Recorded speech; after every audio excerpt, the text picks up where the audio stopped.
This is a response to PPSimmons' video, Real Science Do Fish Turn Into Astronauts?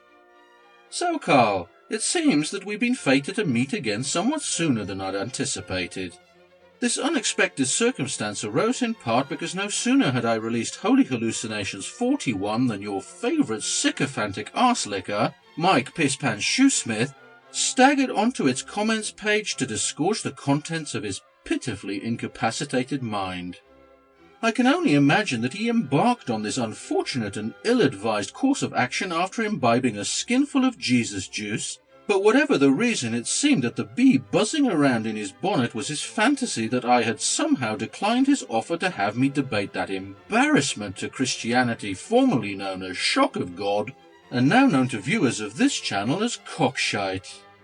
I say fantasy because anyone who watched my response to him in Holy Hallucinations 37 will know that the only things I refused were the outrageously biased and patently rigged terms he had disingenuously proffered. In fact, it seemed that the psychedelic kaleidoscope of malformed thoughts careening around his cranium had distracted him sufficiently to forget that I had in fact agreed to a debate, albeit under somewhat fairer and more equitable terms. Terms that would ensure a truly objective and even-handed evaluation of each party's positions and the evidence that supports them, rather than the unfettered expulsion of half-assed assertions and cacophonous brain farts on his part, and the frenetic dashing back and forth with a can of air freshener on mine. In addition, his memory appeared to be equally impaired when it came to recalling his and Cockshite's response to my counter, regardless of whether this was due to a night of huffing hosannas and hallelujahs or to the neuronal atrophy induced by reading nothing but his large print version of the King James. The end result was an act of gross hypocrisy larger than the Vatican's suspected paedophile list, because the demonstrable reality is that he and his helmet-headed friend didn't just run away, they'd legged it faster than a turkey that had found itself on Ian Juby's porch on Thanksgiving Day. Now, while this act of wanton imbecility and the subsequent verbal drubbing it invoked from myself and many of my subscribers didn't warrant anything other than the roars of hearty laughter it received, I was very soon afterwards informed that you just pinched off a fresh anti-science offering and proudly flushed it down the PPSimmons pan for all to enjoy. It therefore appeared that you'd learnt nothing whatsoever from the merciless thrashing I'd given you with the Birch of Reason just days earlier, and that you two numbnuts are either just too stupid to recognize that you're engaged in a battle of wits armed only with a pair of elementary school diplomas and a children's dictionary, or have developed a peculiar taste for having your sphincters forcefully dilated from the years that I've spent shoving your lamentable and erroneous arguments up them. In any case, since it seems that you fuckwits are nothing more than irredeemable gluttons for punishment, I decided that it would be only right and proper for me to make the effort of producing a new episode sooner than I'd planned so that I could give you what you're so obviously begging for. And as a happy consequence of this decision, of course, Carl, the tutelage table is still palpably warm and damp from our last encounter, so why don't you drop your strides, bend over it and get yourself comfortable while I go fetch the lube and the plunger and we listen to the first clip. Fox News, you might remember, was among many outlets reporting John Glenn, who declared as a 77-year-old in a news conference from space, quote, "To look out at this kind of creation out here and not believe in God is to me impossible," end quote. John Glenn now says facts about scientific discovery should be taught in schools, and that includes evolution. The astronaut, now 93 with fading eyesight and hearing, told the Associated Press in a recent interview that he sees no contradiction between believing in God and believing in evolution. I can only imagine that you mentioned Fox News here, Carl, in order to make it clear to your cogitatively barren viewers that it was reported by a reliable source rather than the liberal media you right-wing Bible-thumping nutjobs are so fond of blaming for your woeful shortcomings. Of course, anyone capable of firing up a synapse or two when needed, regardless of their political leanings, knows that Fox News is the biggest two-word lie since the first Catholic priest walked into the choir boys' changing room and told the lads that it's okay. Now, it doesn't take a genius to ascertain what your problem with Senator Glenn is going to be, so I'll cut to the chase and point out to you, and perhaps to some atheists who haven't figured this out for themselves yet, that whatever remonstrations you might like to make against his stance, it's the same one that's taken by the majority of educated theists worldwide. In fact, I'll even venture to say the vast majority if we exclude the United States, where your particular flavour of simple-minded scriptural literalist appears to still be clinging on tenaciously against the march of progress like a bloated leech onto a beaver's bull bags. This clearly illustrates that it's perfectly possible for a person to reconcile their religious beliefs with reality, unless of course they're so emotionally insecure that the mere thought that they may not know everything about their invisible chum makes them want to go wee-wee. And even in the US, Carl, you and your fellow unenlightened zealots are still in the minority, albeit one that loves to festoon its jaw-dropping ignorance both profoundly and loudly across the public sphere in an attempt to drag the rest of the nation into the shit-pit of abject ignorance and repugnant bigotry you call a worldview. Thus, lest you plan to paint Senator Glenn as being the one who's wandered off the reservation, let's not forget who's really on the fringe here, shall we? And once again, just to make things easier for you, Carl, I'll give you a hint. It's not the courageous space exploration pioneer and beloved national hero. It's the fuck-witted Floridian dullard with a case of terminal verbal dysentery and a puddle of putrefying cheese whiz where his brain ought to be. So, let's begin by resisting the urge to get angry when we hear the word evolution, because of the hijacking efforts of historical revisionists who take basic words like evolution, which simply means change over time, and then wear people out. People like Mr. Glenn, by insisting that because bacteria change into different species of bacteria, and viruses change into different species of viruses, and dogs change into different-looking dogs, and cats change into different-looking cats, then therefore fish must have turned into astronauts. And there's no evidence for this.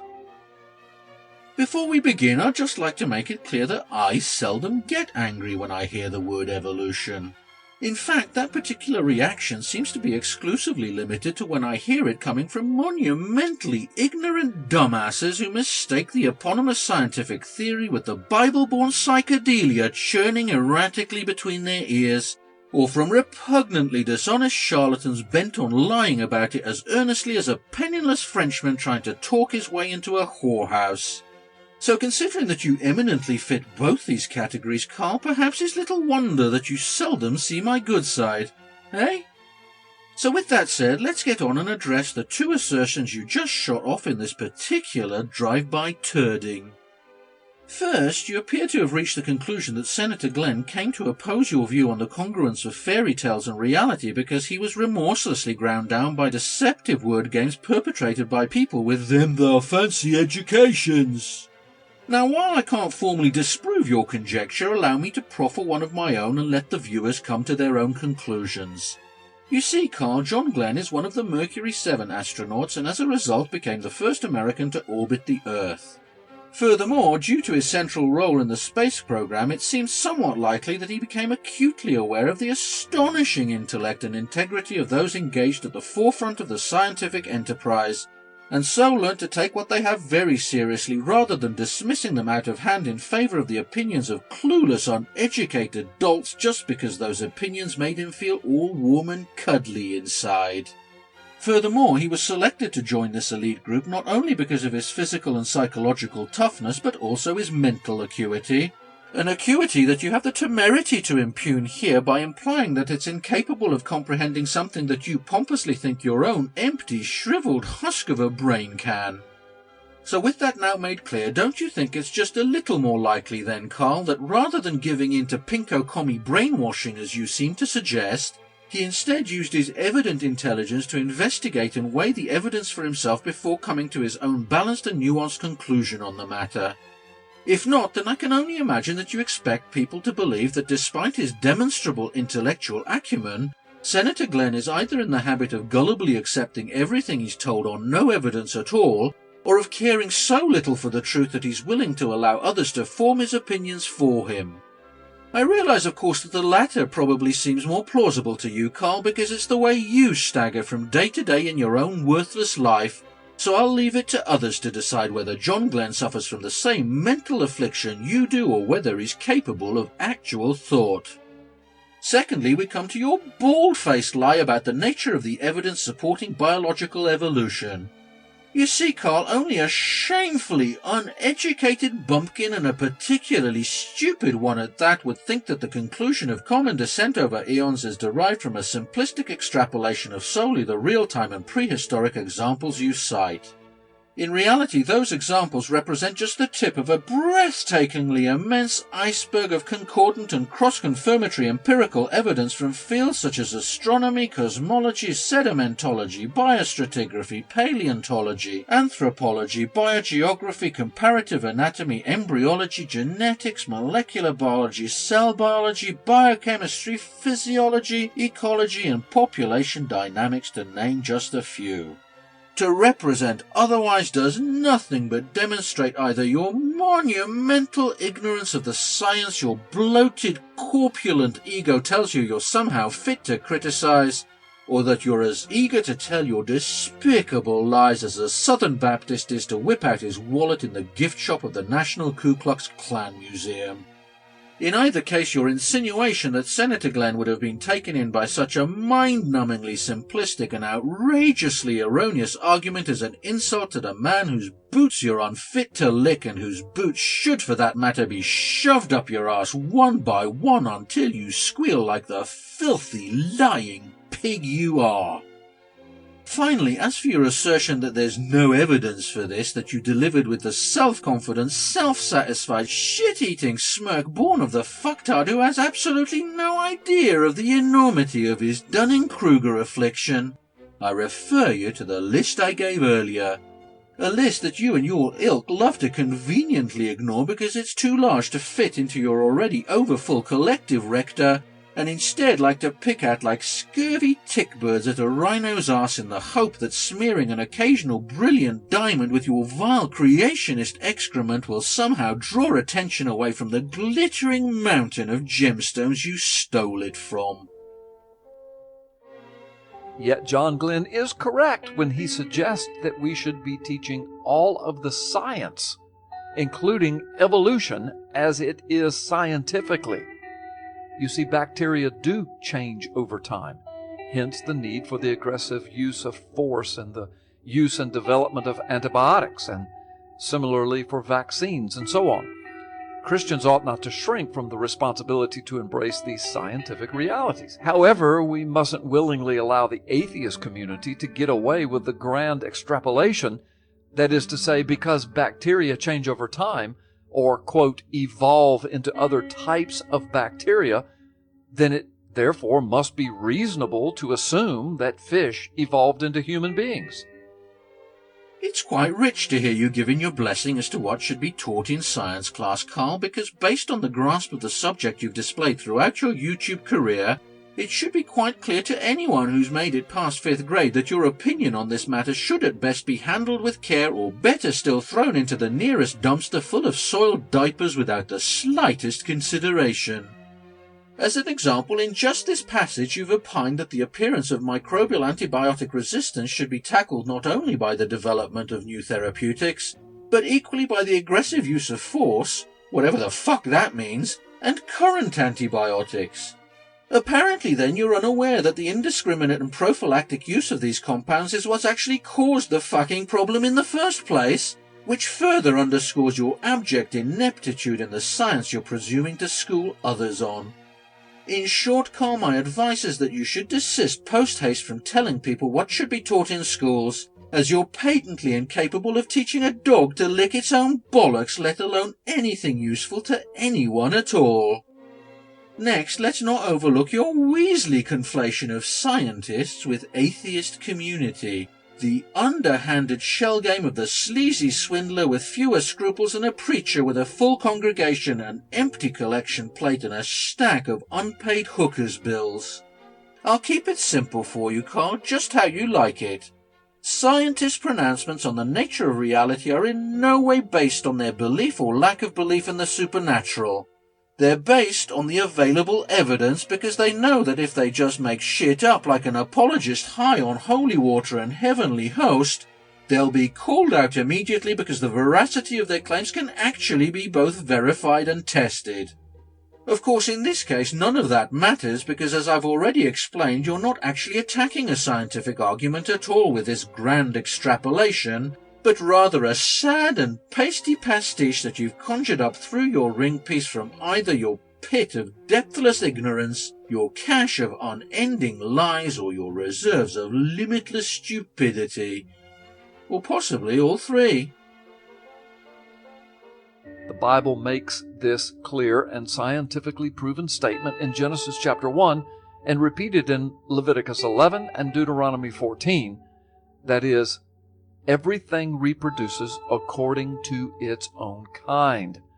Interestingly, one of the synonyms for genus found at dictionary.com is kind. By clear and scientifically proven, I assume you mean downright fucking obvious. Trying to lend credence to your fairy tales by cloaking them in the mantle of science is a filthy little trick, Carl, but I've come to expect nothing less from you.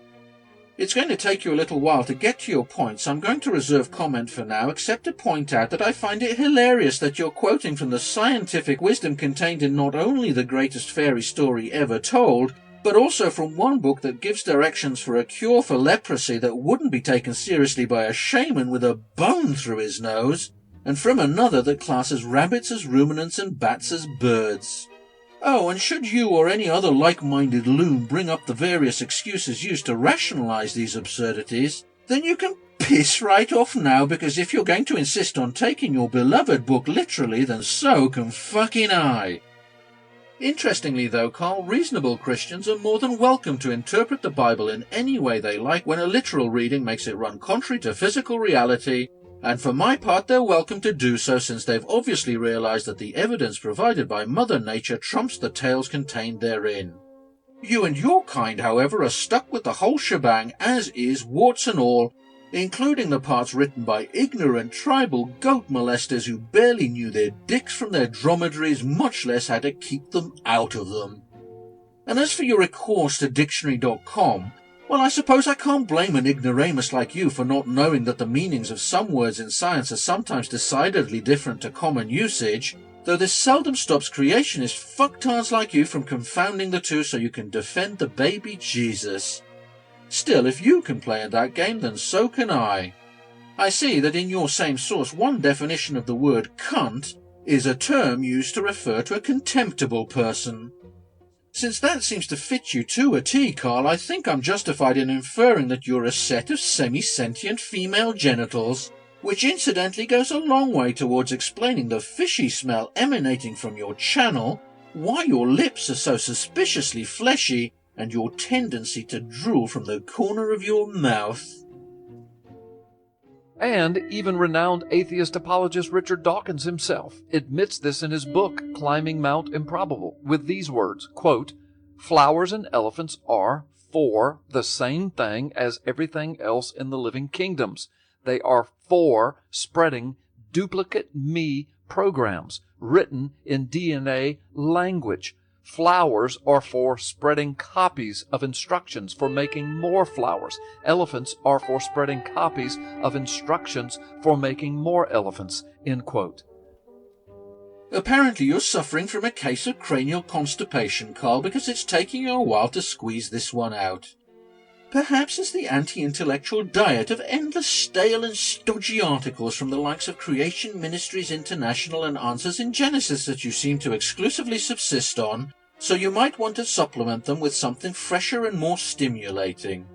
And if science and nature are a little too heavy for you, then there's always something lighter like Scientific American or New Scientist. But whichever you choose, I'm confident that an injection of a few actual facts and a little honesty may get your system moving again and perhaps clear out that bolus of abject ignorance that's stopping you up. Anyway, I obviously don't have much to say about this innocuous quote, even though I strongly suspect where you're heading with it. but I'd like to address your sly and slimy use of the word admits. You see, Carl, using that word makes it sound like you're somehow exposing Professor Dawkins by showing him caught in some kind of embarrassing concession, and I'm sure you're more than aware of it.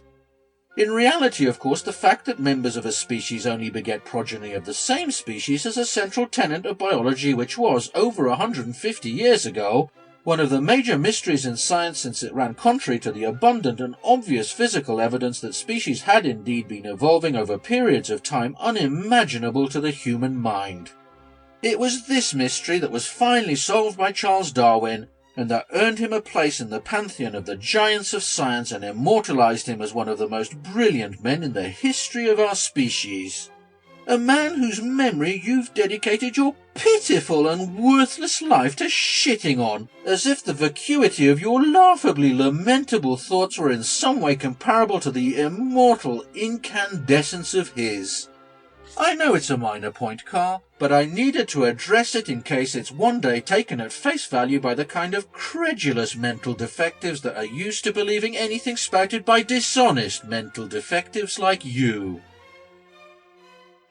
Now, before you accuse us of quote mining his book, that particular reference is a standalone quote on Dawkins' own website. This startling and, to be honest, rather biblical admission on Dawkins' part begs the question, if everything in the living kingdoms are for spreading duplicate me programs written in DNA language, emphasis on the word duplicate, then where is the Bible in error? It is not. Okay, Carl, looks like you've finally kicked into hypertard drive, so let's get started. Firstly, and once again, this is not an admission, which in reality would look more akin to you confessing to your audience that you're nothing but a two-bit petty swindler intent on fleecing them out of every penny you possibly can. No, what Professor Dawkins did here was nothing more than make a statement of readily observable fact. So readily observable, in fact, that it couldn't even escape the attention of the ignorant camel-fuckers whose words you put so much stock in. Secondly, I'm not entirely sure you know what a quote mine is, because you seem to think that if you find an excerpt anywhere on the internet that someone else has removed from its context, then that somehow means you're free to use it in any way you see fit because it's now standalone. Unfortunately, it doesn't work that way. At least not to people with any kind of intellectual integrity and even the vaguest hint of an idea of what academic rigor is and how it functions. That's obviously not the case with you, Carl, so allow me to explain. You might want to bite down on something now, by the way, because you may feel a little discomfort with this one. You see, finding this quote online didn't somehow magically absolve you of the responsibility to first investigate the context personally before commenting upon it just because it suited your underhanded purpose. In this case, as you said yourself, the quote was excerpted from Climbing Mount Improbable, and the context, at least for the purposes of your video, was the whole fucking book! Because it would have been an entirely different matter if you'd used Professor Dawkins' words to support just the statement that species only give rise to members of the same species, but that's not what you did, is it, Carl? No, what you did was to use this to back up the statement and then claim that because of this macroevolution can't possibly occur, when all the while the entire context of your quote is nothing other than an elaborate and exquisitely detailed exposition of exactly how it does. Now, I realise that reading the book itself would have posed a bit of a dilemma for you, not only because of the time it would have taken to sound out all those long fancy words and then look them up in the dictionary, but also because of your tendency towards anaphylactic episodes brought on by your knowledge allergy. Nevertheless, this doesn't excuse you from doing the necessary research when criticising the ideas of others, and certainly doesn't allow you to stand up uncontested and claim you're not quote mining while wearing a hard hat and carrying a pickaxe and a fucking Davy lamp. Thirdly, your emphasis on the word duplicate further highlights how you've made no effort whatsoever to examine the true source of your quote, or for that matter anything else written by its author. Had you done so, you might have learned that if Professor Dawkins had meant that they were exact duplicates of their parents, then he would have used the word clones, and that he was in fact referring to inexact copies. You might also have learnt more about the sources of this imperfect duplication and why it's critically important to the generation of biodiversity. You might also have learnt about how speciation is driven by the migration of populations or by geographic separation, and of the countless examples of extant speciation events that have been and continue to be observed. And you might also have learnt of the indelible record of this process, which has been rolling inexorably along for billions of years and is etched into the very fabric of this planet and into the genes of every organism alive today. You might have, but you didn't, did you, Carl? Because you lifted not one lousy finger to learn anything about the actual science you're trying to criticize, and instead had the temerity to smugly smirk earlier that there's no evidence for this. No evidence, Carl? No evidence? Just because you stick your head up your arse like an educationally averse ostrich at the mere sniff of a fact that might run contrary to your narrative doesn't mean that there's no evidence for this. It just means that you're an unmitigated dunce and an intellectually dishonest toad.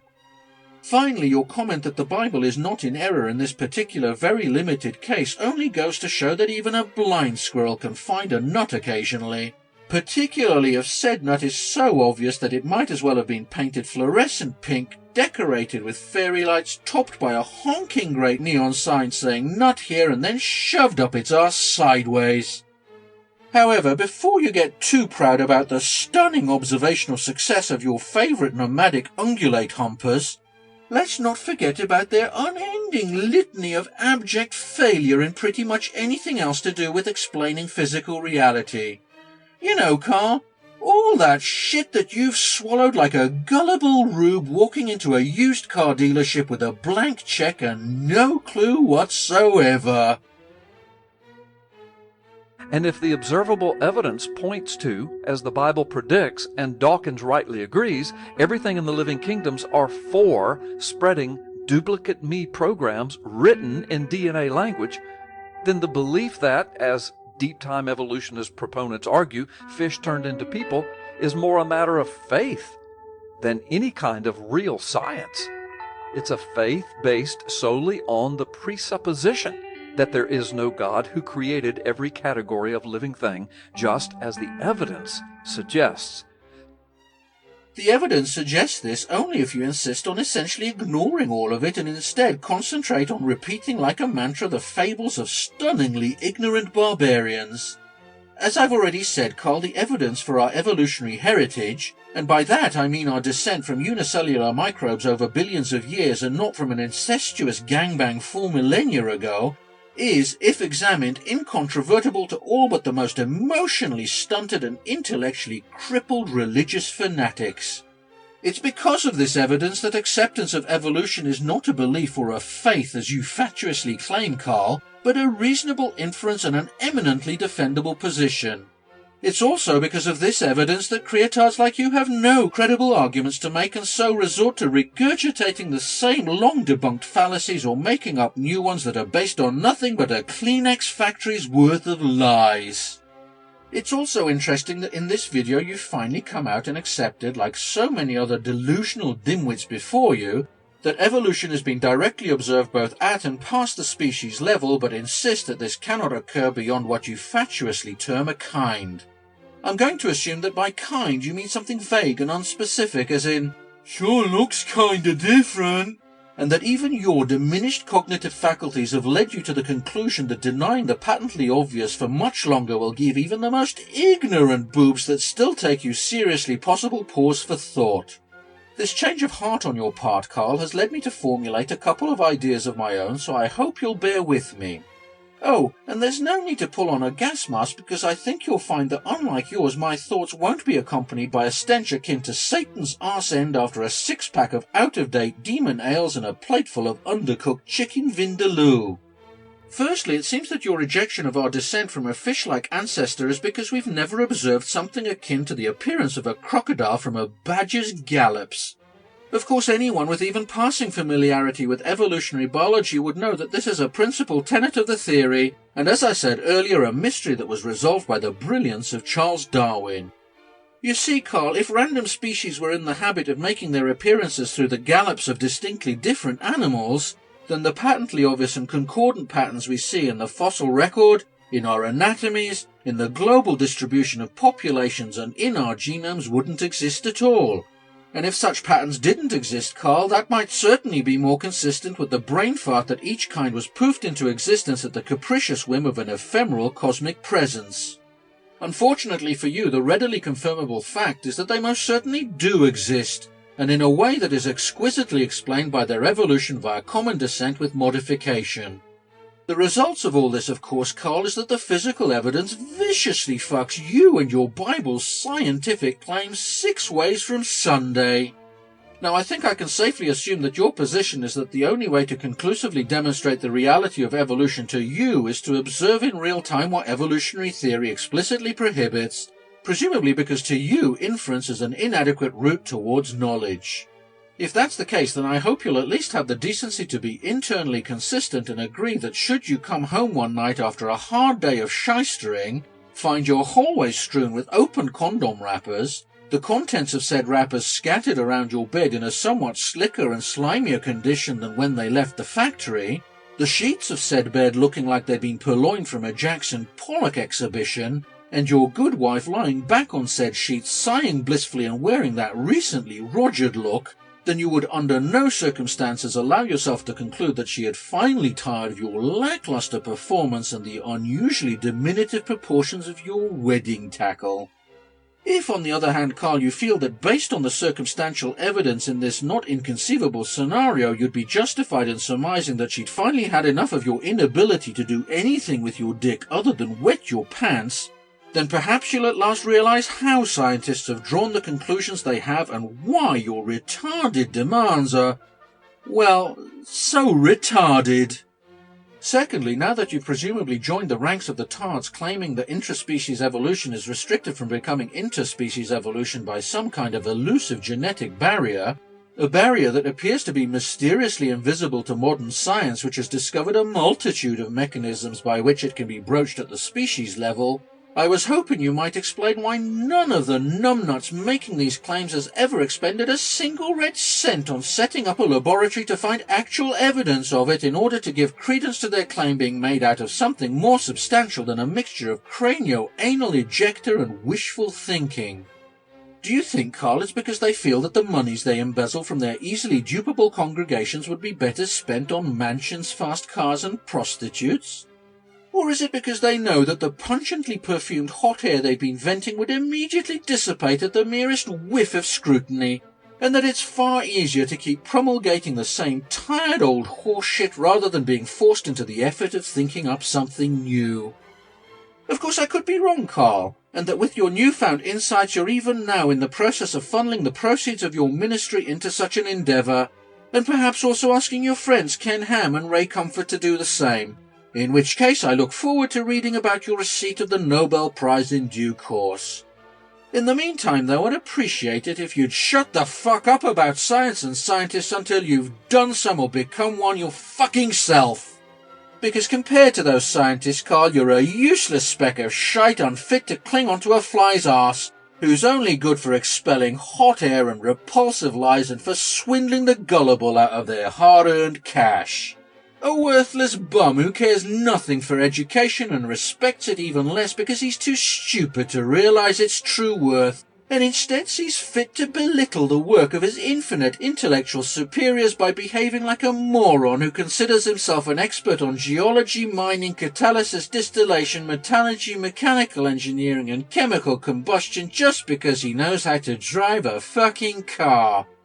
Well, I've got news for you, Carl. Not only do you have the driving skills of an inebriated marmot on an acid trip, but when you get up in public and proudly spew your hideously malformed thoughts into your microphone, rather than looking like the new Einstein you seem to think you are, all the rest of us see is nothing but an uneducated, unabashed, unmitigated retard. So John Glenn is correct. Let's teach all of the science, but only the science, and consider leaving the faith stuff to parents. Our advice is this. At some point, children should stop being told fairy tales and lies, the greatest of which is that once upon a time, a fish violated the design patterns of the natural world and ultimately became a man.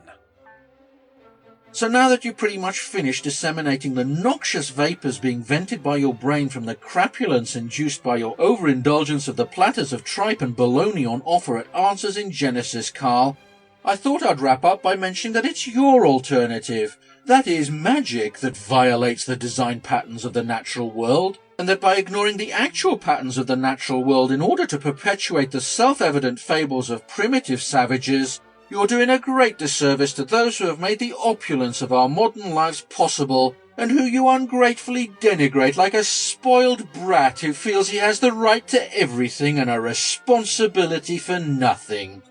In your unbounded arrogance and supreme overestimation of your pitiful mediocrity, you spit on the memories and efforts of those who with the sweat of their brows and the fruits of their beautiful minds have led our brethren out of their caves and hovels where they cowered in fear and ignominy, and onto the mountain tops to gaze at the stars. Those who have taught us that the world is not filled with ghosts and demons and unspoken terrors that lurk in wait for us in the night, but instead is a place of exquisite beauty and unsurpassing wonder that can be known and explained and understood. And in bringing us that understanding, they've dispelled those terrors and taught us that we can control our own destiny, that with hard work, a dedication to the purity of truth and a deep respect for knowledge, we can build a world for ourselves and our loved ones where we can truly enjoy the exhilaration of living instead of the mundanity of mere existence. These are the people who've pulled back our veil of ignorance and superstition and revealed the magnificent expanse of a reality that's so much more elegant and refined than our ancestors could ever have imagined in their wildest dreams, and that its creator, should one exist, is infinitely more impressive than their crude, ham-fisted caricatures of it. But instead of looking at all this with humility and awe and gratitude, Carl, what do? You try your hardest to snuff out the light that's been lit by the best of us and plunge us all back into the darkness, back into the night to huddle pitifully in the shadows in fear of the unknown and pray upward to an unseen and uncaring authority to save us from our despair instead of getting up proudly on our own feet and doing it ourselves. You're nothing but a vile and mangy cur, so pumped up with your self-importance that you can't for even a moment bring yourself to consider the possibility that you might be wrong, and while grinning dementedly in the throes of your supreme conceit, you're feverishly working to sweep us all into the abyss. So thanks but no thanks, Carl. History has shown me where we've come from and what kind of world those with your mindset create when they have the chance, and I for one have no wish to return, much less be led there by a vile, miserable, wretched liar like you.